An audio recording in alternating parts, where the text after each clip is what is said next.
来到大内青果市场，农民将因辛苦栽种的落来拢摆甲满满。你身为农家主地立委参选人陈坤和，深深感受因的辛苦，加上每一档产销失衡的问题拢无彻底解决，所以伊上紧上有效行动，就是每下企业前往采买，而且开喙要将所有落来拢买起来，总共2000多斤，要来分送弱势团体，希望活化市场，嘛唤起政府的重视。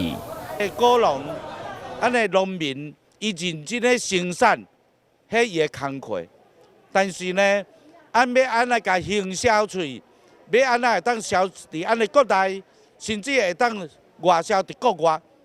这着咱的政府爱去斗相共、斗辅导，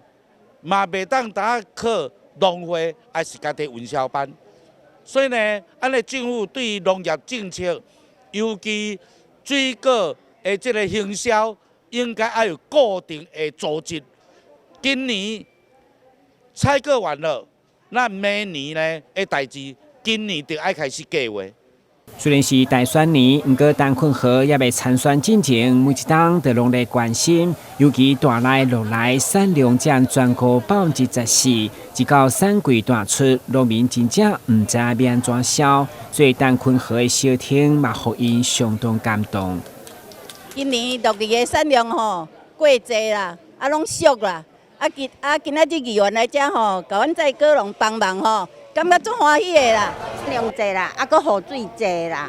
你迄个落梨的成长吼，伊拢会变果吼，落地所以吼农民很辛苦啦，真的很辛苦啦。延续日前酸野的林果到今仔日的落来，以及结束的问题，陈坤和表示将全力以赴来帮助农民。台南新闻，阮吉采访报道。